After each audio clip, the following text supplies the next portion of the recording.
As I'm sitting there, I'm wondering, is anybody here too cold? Do some calisthenics or something. Yeah, you know what they do in the old folks' home? You're sitting down, but they can do all kinds of calisthenics. So,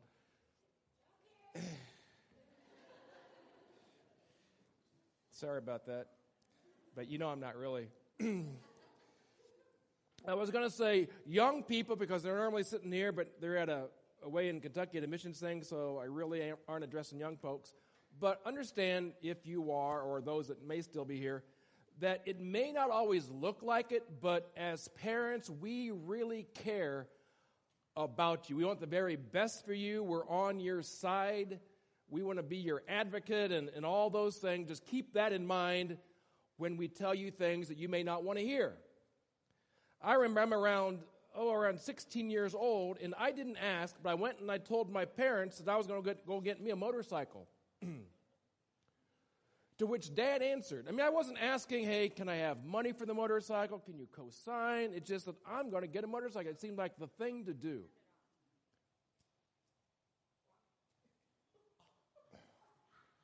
Because I wanted a motorcycle. Dad says this. Well, you can go ahead and do that, but you don't live in this house anymore. And that's not what I was expecting. I was thinking we were going to have a conversation like what kind of motorcycle, how large of a motorcycle, when would be the best, be careful. But he just came down. He didn't say I couldn't get one. It's just that you find another place to live. And I'm thinking, don't you know who I am? You know, I need to be me. You know, I need to be free. You know, I am free bird. You know, I'm born to be wild. You know, I'm thinking all this stuff. You're cramping me, Dad. You're cramping me. But he didn't change his mind at all. And you know what he was saying? He was really holding up a sign that said, danger ahead, warning. I know some of you folks ride. I know there's some people from the church coming back from somewhere, and they're riding. And you know, I'm not saying necessarily you shouldn't do that. It was interesting. The last month or so, I'm thinking, you know, I'm old enough, I don't have to tell my mom and dad what I'm doing anymore. And so I was thinking, maybe I should get me a motorcycle. It's funny how this stuff resurrects itself. Because I'm still got to be me, right? I'm still free bird. And so I'm driving up I-69, and I'm not yet up to the semi that I'm passing, but I'm close to it. And I got my little two-seater. Some of you know I got my little two-seater convertible. Really fun to tool around in. Because I need to be me, right? And the next thing I know, kaboom! And rubber's flying everywhere. Now, I've been driving for a number of years, and I had never, ever come that close or seen a blowout. Never. And I'm going, this is the first time. And all the rubber's flying, and luckily, you know, I'm able to swerve, and I don't think any hit the car. But in my mind, I'm thinking, if I would have been on a motorcycle, you know, maybe I would have been able to swerve, or maybe as I swerved, things could have happened. All I know is this, and that is, over the number of years I've been driving, I have been in numerous accidents. Now, I know what you're thinking. Not many of them were my fault. Not many. There have been a few that they said were my fault. I dispute that. But there were some, and I'll tell you this. In almost every one of those accidents, if I would have been on a motorcycle, either I would have been badly hurt or I would not be here today. I remember one really, really, really clear. I had this 1989 Mustang GT, and my wife and I were going somewhere. In fact, I'm going to preach on a Sunday morning, guest preacher at a church. It's somewhere in Indiana. I can't even remember where. But we're coming down this road, you know, 55, 60 mile an hour. This car stops. It pulls out, and it's kind of crossed the road. I'm going, oh, no. Isn't it amazing when this stuff happens, how quick you can think? Because normally I don't think quick at all. But in these situations, and I'm thinking, if I hit the brakes, I'm going to hit it broadside. And I just knew that. So I go, I'm going to try to get around it. And it hit my back quarter panel, and we did 2 360s in the middle, because I'm going like 60 miles an hour. I never will forget my wife. Margaret, she's sitting there. She is not scared at all. She's just mad. So as we're going in circles, right, she going, that stupid woman. I mean, I didn't say it because it wouldn't sound right coming from me, but that's stupid. And she's just infuriated. How dare you pull out in front of our car? Luckily nothing happened, but, these things happen. It seems like these days, things that have never happened to me are starting to happen to me. And I'm not sure what that's all about, but, part of it is there's this danger up ahead. We have these signs around here and these gates that close in case water gets high. And this last week, my phone went off a few times, say flood warning, flood warning. What would you think of someone where the gate was there or the sign was there and they just went around it anyway? They just went around it anyway. They got caught up in the water and their car floated downstream. What would you think? What's the first thing you would say about that person? What's that? Idiot? Yeah, an idiot. What else? Stupid. A stupid idiot. You would not think, what an adventurous person, right? You wouldn't think that. You would not think that man has wisdom beyond his years. You don't think that. You would not think, I have a daughter that wants to marry him. You wouldn't think that, right? You'd think, well, as you said, what a stupid idiot. And you wouldn't feel very sorry. Hopefully if bad things happen, there'd be a little bit of compassion, but there probably wouldn't be much because these are the things that happen to people who don't pay attention, who can't read or won't read or don't submit to signs and those kinds of things. And so we get to the book of Proverbs, the heart of Proverbs, because Proverbs is about the heart, meaning we just don't want to focus on external behavior. External behavior is important, but external behavior without the heart engagement will only be temporary. It won't last.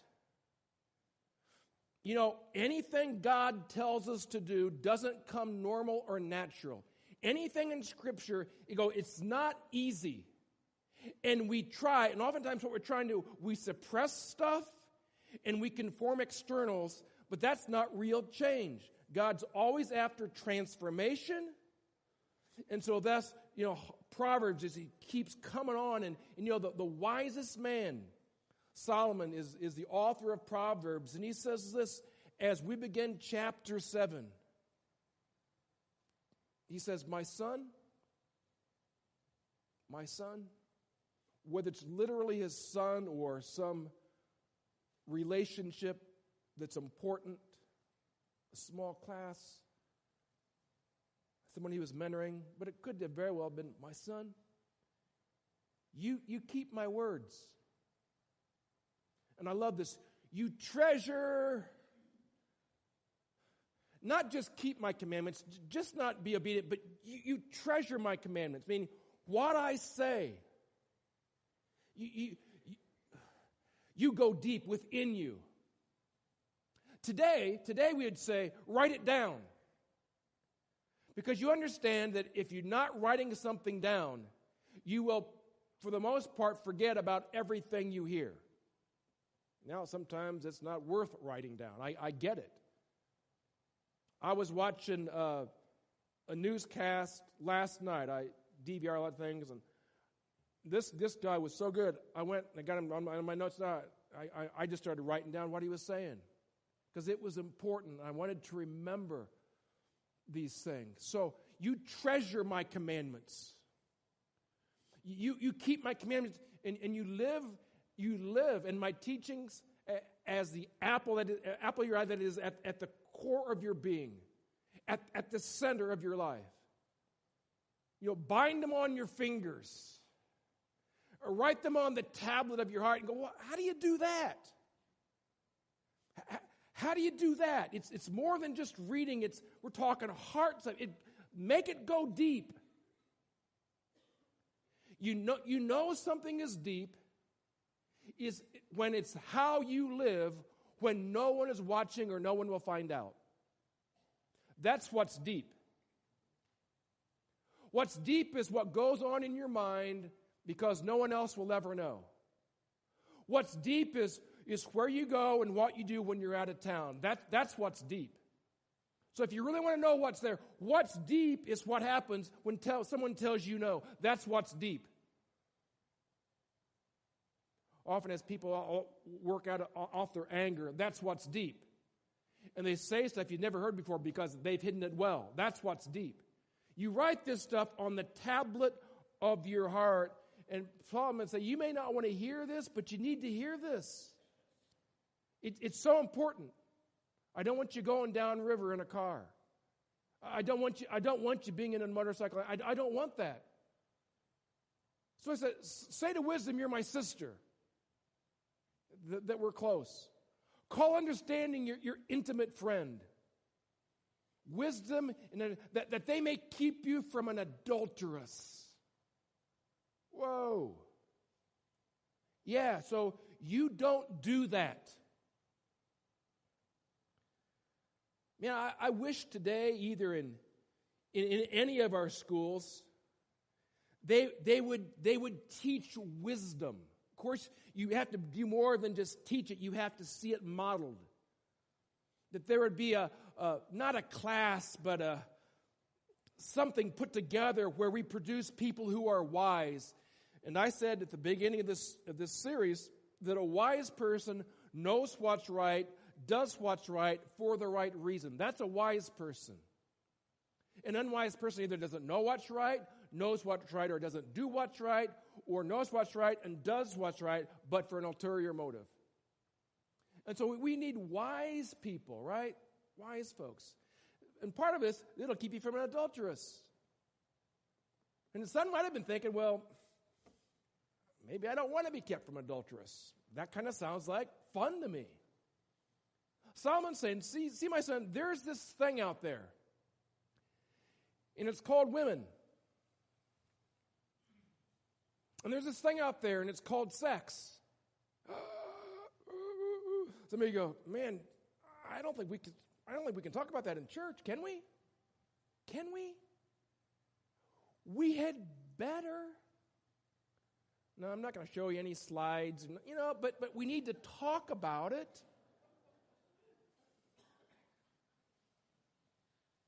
Because if we don't, guess where Johnny and Susie find out about it? It might be in the home, or the back of the school bus, or on the playground. And you don't want their friends trying to fill them in. Now, he's really smart, like he's 8. He gets this stuff. And so, and it's not that women and sex are bad. We're not saying that, but it needs its proper place. See, that's which looks good and seems right may be bad and may be wrong. So, my son, I'm just telling you this stuff. It's interesting. He links wisdom and understanding and commandments and the heart. And you say, well, to an adulteress. Now, you need that for everything in life. But here, sexually speaking, you need to know about this. Okay. Keep you. I love this. Keep you from an adulteress. Son, meaning you're going to be tempted. You're going to be tempted, but I want to give you a way of processing this temptation so you don't fall prey. Because we're all tempted in many ways. We're all tempted sexually at times. And how do we do well with that? Here, and I don't care what your friends say. I don't care how many people are involved in this.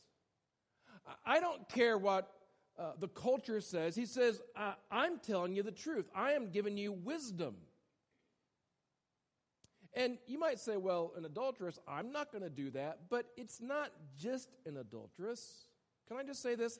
It has to do with any type of sexual immorality.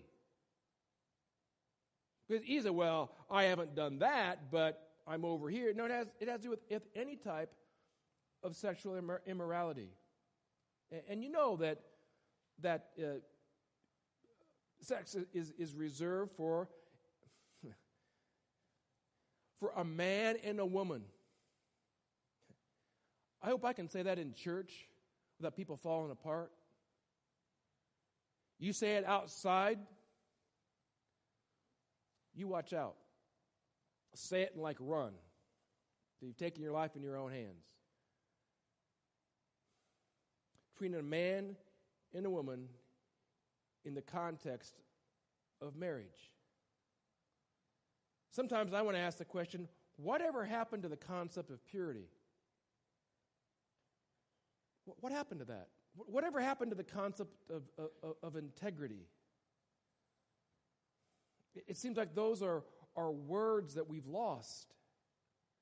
But at any age, in every circumstance, Solomon recounts this story. He said, look, at the window of my house, I looked out through my lattice, and I saw among the naive, I discerned among the youths, a young man lacking sense. I mean, how can you tell he lacked sense just by looking out your window? You know what I think? You can tell some people's naivete, lacking sense, just by looking at them, can't you? You're just thinking, I'm not thinking so. The other thing, don't think that this is anything new. Naivete, and this isn't picking on young folks, I don't think, but here is a young man, and he hasn't had he doesn't know what I know. Wouldn't it be great to be in a culture where young people are asking you and they're wanting our wisdom, how we think through life, and they're sitting there and they're listening intently and they're taking down notes. It's what mom or dad or grandma or grandpa think, because they know. And they're not trying to, quench your freedom. It's because they care. That they're going to tell you things. You might think, well, no. They want to keep you from certain stuff. So he sees this. So even before the TV, even before internet, even before all this electronic stuff, there were a lot of young people that were basically clueless. They didn't get it. More about this young man. Here, passing through the street near her corner, and he takes the way to her house. Oh my. Going down the street, he comes to an intersection. Because that's what a corner is. He comes to an intersection, and he could have gone different ways, but his choice is to go toward her house. When? In the middle of the evening. In the middle of the night. In the darkness. We can almost close the book now because we know what's going to happen, don't we? Whoa. Oh my. How's this going to turn out? If you don't know anything more about Proverbs 7, you know how it's going to turn out. Unless God intervenes, unless God brings something down, you know where this is going. He's a young man. He's naive. He's walking through the streets. He's going toward her house, and it's nighttime. See, if he was a wise man, what would he be doing?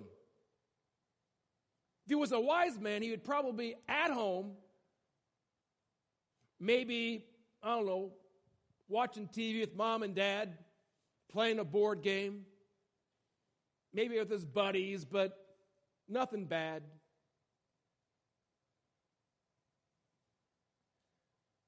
I remember talking to my dad, and I used to ask him, I go, Dad, when like you were in high school, or what did you do? I said, well, me and my buddies, we would play carom. You know what carom is? No young person knows what carom is, right? It's a board game where you have these 4 pockets, these different colored like little plastic donuts, and you hit it with your finger, and it hits one, it hits another, and it goes in the pocket. And I'm like, what? You did what? Oh, yeah. I mean, think of it, young people. You invite your friends over. What you want? We're going to play carom tonight. Oh, they're going to flock over, right? They're just going to be there right away. This is so cool. Come on over. You're going to tell all our friends. You put it on Facebook. Pretty soon, your house isn't big enough to contain all the people coming. We would play carom. Can I tell you something? You can't get in a lot of trouble playing carom. So you know what we did oftentimes growing up as a family? Dad would get out the carom board. You know what? Quite a lot of fun. My finger, I can still remember my finger hurting from keep hitting those things. Then you go with the other one and it wouldn't work very well, you know, and try to, and I still remember that stuff. I still love playing board games.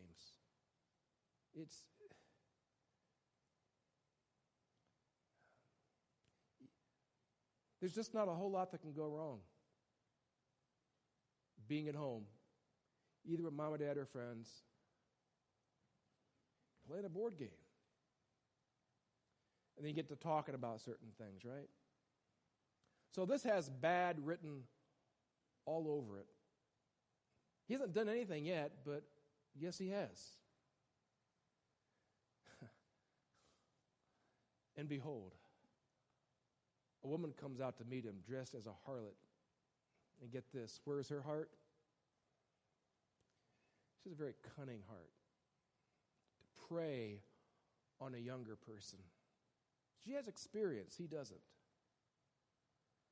Can I say it's friends, right now it's all over. It's all over. This is done. But you keep going. Skip a couple verses. So she seizes him and kisses him, and with a brazen face she says to him, I was due to offer peace offerings today. I have paid my vows. And you go, that doesn't seem to fit. What do you mean? You were due and you paid vows, and what's this possibly mean in the context of this encounter? You know what she's saying?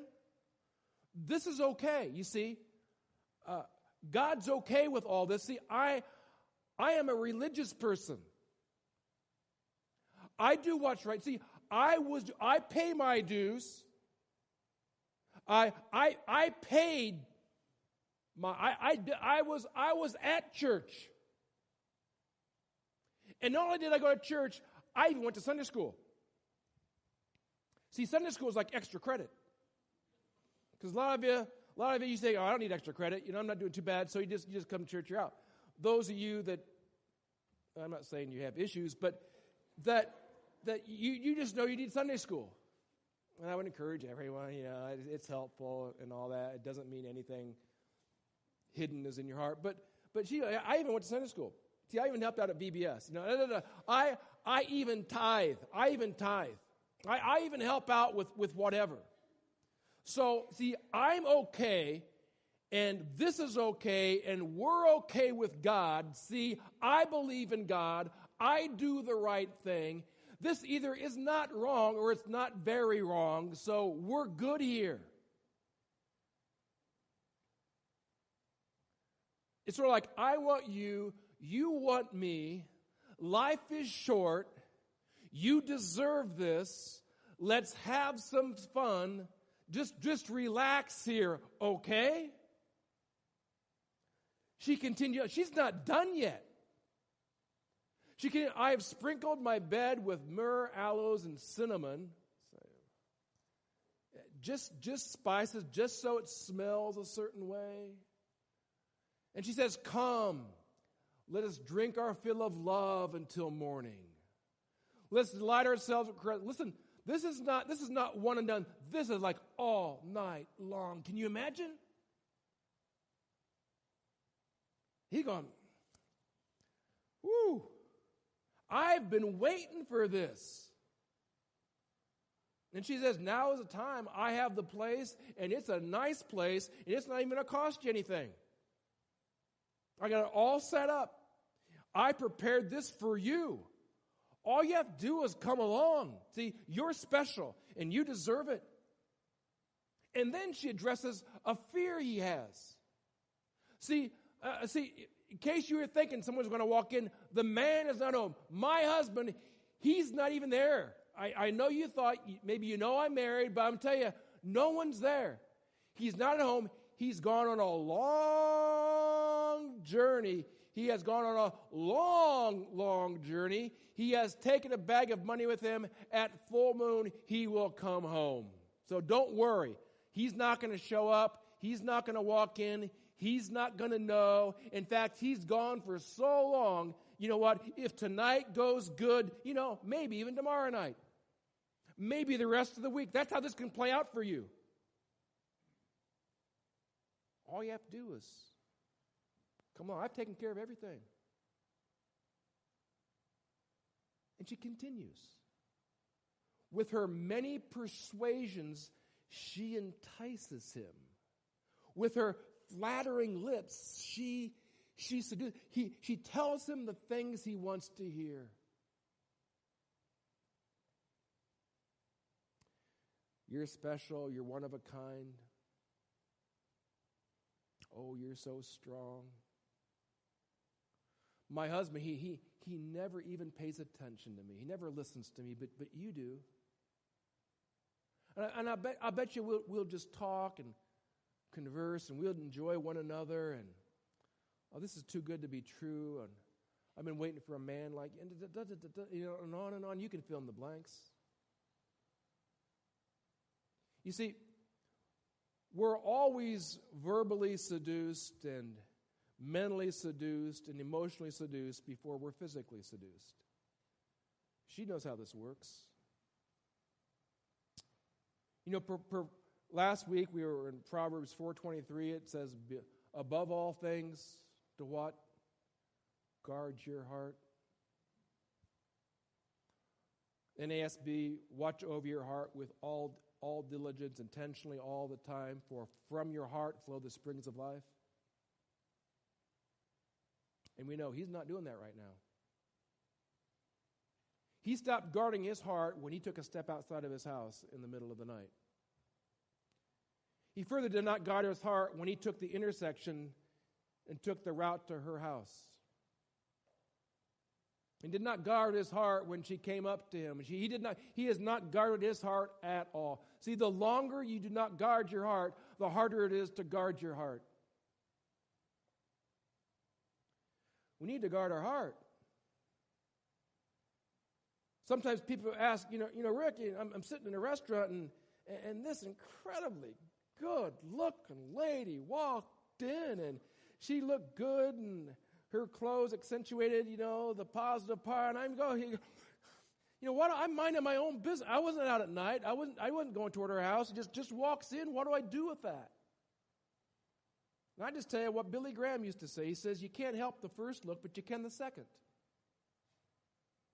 And that's what you do. Some of you, when you're minding your own business, you're watching a football game, right? That's what men do. Some men watch golf. I don't get it. But we watch football games. And when you watch a football game, next thing you know, you got these cheerleaders doing stuff. And you're going, I didn't watch it for this. Or maybe you're going, I did watch it for this. But when you watch golf, you don't have that stuff on the sideline. Actually, you're safer watching golf, aren't you, than football. A number of years ago, long, long time ago, I'm out in Denver, and I saw that Muhammad Ali was going to come and have an exhibition fight with, there was an old Denver Bronco guy by the name of Lyle Alzado. And so they're going to do this exhibition in a couple, 3 rounds or whatever at Mile High Stadium. I'm out there for a few months. Hey, guys, let's go watch. Gosh, how many people have actually seen Ali, Muhammad Ali, do anything? So we got these seats, and between the rounds, you know what they have between rounds? They get a girl with a card, and she don't have a whole lot on. And I can't really mimic her walk, but it's like, it's kind of like this.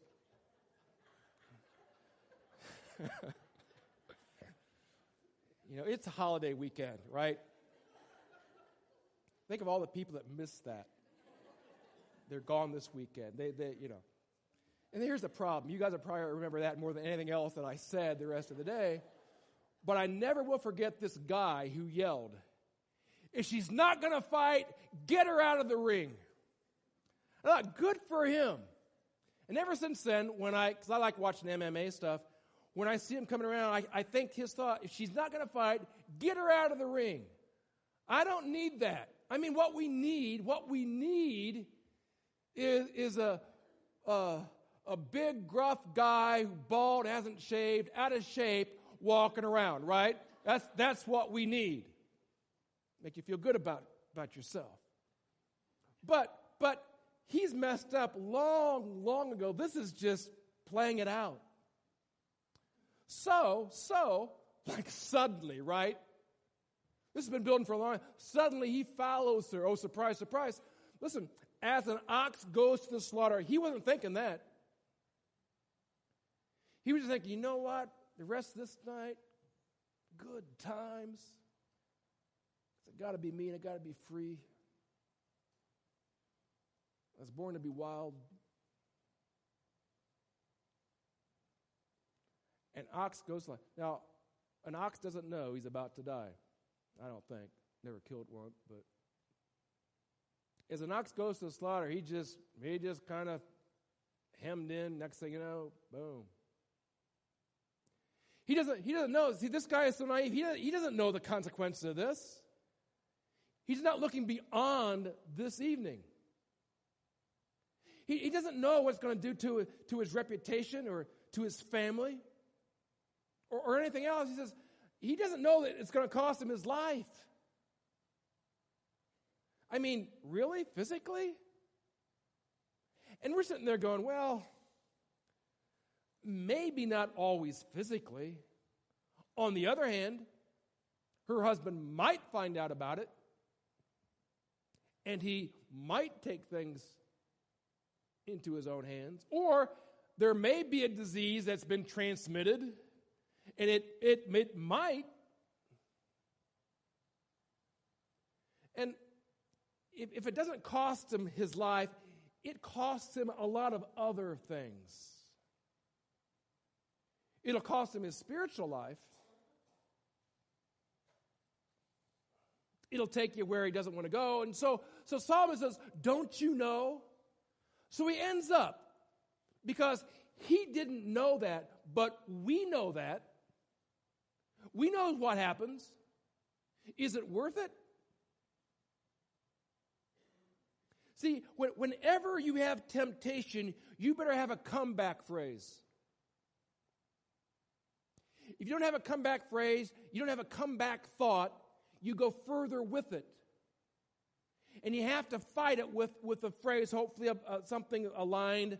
Here's my comeback phrase. We're going around the thing. If she's not going to fight, get her out of the ring. That's my comeback phrase.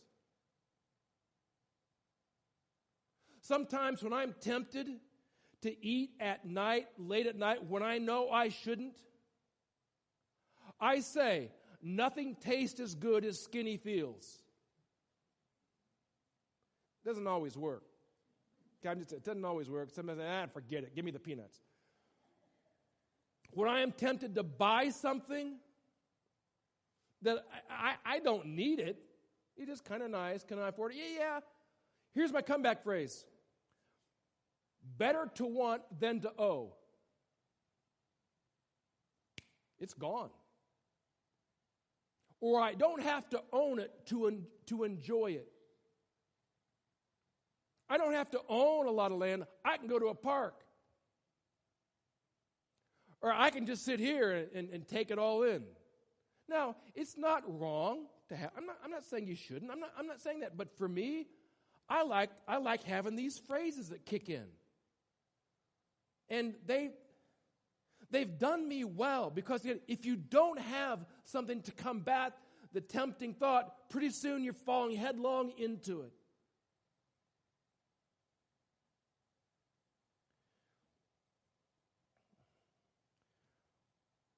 When I put my wedding ring on, I have a phrase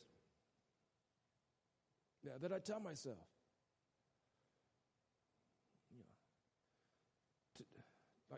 To thee I am wed. To my wife, I'm wed.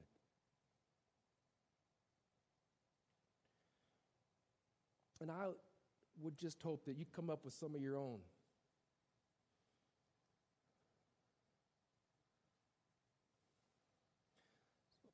That's what Solomon says. Now therefore, my sons, listen to me. Listen to me. And you pay attention. You write this down. You don't let your heart turn aside to her ways. Why? It's always a heart issue. It's always a heart issue. You don't stray unto her paths. Don't you do that. For many are the victims she has cast down, and numerous are all her slain. Her house is the way to the grave, descending to the chambers of death. Oh my goodness.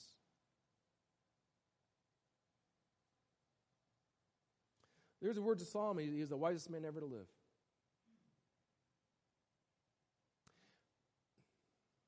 It would not hurt us to read Proverbs 7 every day for the rest of our life. It would help us a lot. I mean, looks good, sounds good, but it's not. It's death is what it is. That's what it is. I don't feel like dying right now, either physically or spiritually. I don't want to. So I'm not going to. If you're in the UC reading plan, this was our memory verse this past week. Here's another thing to read. You wouldn't be worse off if you read 1 Corinthians 6. The whole chapter, yeah. But in the meantime, Paul says, you've been bought with a price. 10, 20, 30. No. What's the price? What's the price? That's right. Christ's death on the cross, the crucifixion. You don't belong to yourself. You don't. If you're in Christ, He paid the price. Is that worth anything? That's worth everything. So you don't even own you, let alone someone else. You've been bought with a price. Therefore, glorify God in your body. 1 Corinthians 6 is a sexual context. So glorify God in your body when it comes to issues of sex. Now, when it comes to fornication is the word that's used. A couple of verses earlier, it says, flee immorality or flee sexual immorality. You know what flee means? Flee means you run as fast and as soon as you can from it. That's what it doesn't mean take it easy. Flee does not mean think about it. Flee doesn't mean walk away casually. No. Flee is something if we had a seminar here a while back. What happens if a gunman walks in? I mean, churches have to be aware of these things. What happens if someone who intends to do us harm walks in with a firearm? What I would do is you know what? Please bow your head in prayer as I walked out the door, right? No, I wouldn't do that. I would say, look, let's take cover. Not later, not when the sermon's finished. It's like now. Why? Because your life's at stake. So we would, as quickly as we would want to flee or get away or put something between us. We're to flee it. Like, run as fast as you can. As opposed to what we're told, just to embrace it and to enjoy it. That's what we're told. To embrace and to somewhat enjoy that which is dangerous is not very wise.